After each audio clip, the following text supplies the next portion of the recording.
Magandang araw sa lahat. Welcome po ulit dito sa ating channel, Ang Biyahe e Komida. Maraming salamat sa lahat ng nag-subscribe, indeed. Punta tayo sa ating topic. Side A member sa pagbabawal kay Joy Generoso na kumanta ng Forevermore. Side A members air side on Joey G na bawal kumanta ng banner song ng banda. Nagsalita ang ilang miyembro ng Side A ukol sa isyung pagbabawal kay Joy Generoso na kantahin ang kanilang hit song na Forevermore. Ang Side A ay ang sumikat na music band noong dekada 90 at vocalist nila si Joey, aka Joey G, bago ito nagsolo noong 2015. Ilan sa mga napasikat nilang kanta ay Set You Free, So Many Questions, Tuloy Pa Rin Ako, at ang Forevermore na tunay na tumatak. Dahil si Joey G, ang vocalist, highly identified siya sa mga kantang pinasikat ng banda. Pero may lumutang na issue nang tumanggi si Joey G.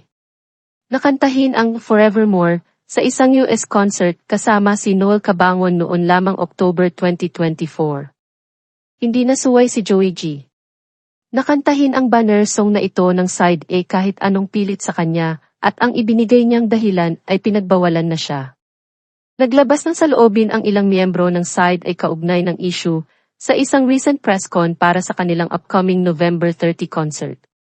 Isang miyembro ng press ang inusisa ang banda sa isang recent press con ukol sa isyung pinagbawalan umano nila si Joey G na kantahin ang Forevermore. Unang sumagot ang drummer na si Ernie Severino at kinumpirmang pinagbawalan si Joey G ni Joey Binin na kantahin ang Forevermore. Si Joey Binin ang dating bass guitarist ng Side A at ang composer ng Forevermore. Paliwanag ni Ernie, nang lisanin ni Joey G ang Side A at nagtayo ng sarili niyang grupo ay patuloy niyang kinakanta ang Forevermore at iba pang kantang pinasikat ng Side A. Pakiramdam daw ni Ernie ay hindi ito fair dahil aktibo pa rin ang Side A. Yung playlist namin nagkakapareho, katuwiran ni Ernie. So, parang iniisip ko, nagsolo ka na, So nagiging confusing, parang nagiging dalawa yung Side A. Tapos every time na lalabas siya, laging meron caption na, formerly of Side A, and it keeps happening many, many times. Pinapabayaan lang namin. And then, eventually, it came through Joey Binin's attention na parang, teka, tigilan na natin ito. Parang ayusin natin na wag nang ganoon kasi hindi okay. Git ni Ernie, confusing, tsaka parang hindi tama. Nagsolo siya, tapos he's still singing the same Side A playlist, hindi lang Forevermore. Even the other songs, which was arranged and pinaghirapan din ng other members ng Side A. Sumunod namang nagsalita ang gitarista ng grupo na si Pido Lalimarno. Nilinaw ni Pido na hindi sila ang nagbawal kay Joey G na kantahin ang Forevermore. Paliwanag niya, if people think na kami as Side A ang nagsabi na huwag niyang kantahin, no. Wala ni isa man sa amin ang nagsabi tungkol dito, at wala sa amin ang may karapatang sabihin na. Kasi legally, dito sa atin, ang may kaparatan lang po sa amin is the composer himself, which Joey Binin masterfully explained. Tinukoy niya ang official statement na inilabas ni Joey Binin na nauna na niyang inilabas. Nilinaw rin ni Pido na hindi issue sa kanila nang magpaalam si Joey G na magsusolo ito. Sabi ni Pido, nagsabi naman siya ng maayos and he gave us enough time. Hindi naman yung biglaan, bahala kayo. I'd like to remember na he left on good terms kami, na maayos kaming sinabihan na it's time to go solo.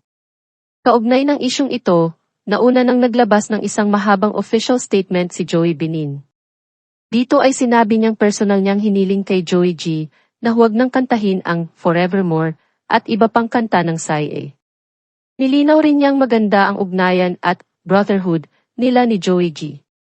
I reached out to Joey G and his management to express more concern na ang mga solo performances niya ng Side A songs, particularly Forevermore, ay nagdudulot ng confusion sa mga manunood regarding the identity of Side A, parte ng pahayag niya na inilabas ng ABS-CBN News.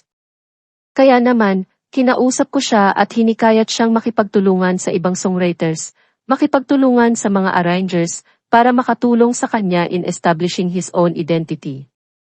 Ipinaliwanag dito ni Joey Benin na maraming effort ang ibinubuhos ng lahat ng miyembro ng isang banda para matapos ang isang kanta.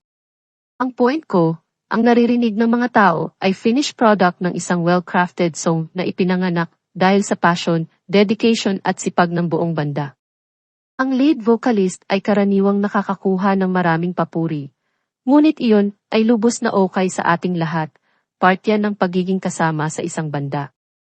Kapag nakuha ng isa ang credit, lahat tayo ay nakakaramdam ng kabutihan dahil alam nating lahat tayo ay nag-ambag dito, sabi ng bassist at composer. Bilang panghuli, ipinahayag ni Joey Benin ang kanyang hangarin para kay Joey G at sa Side A.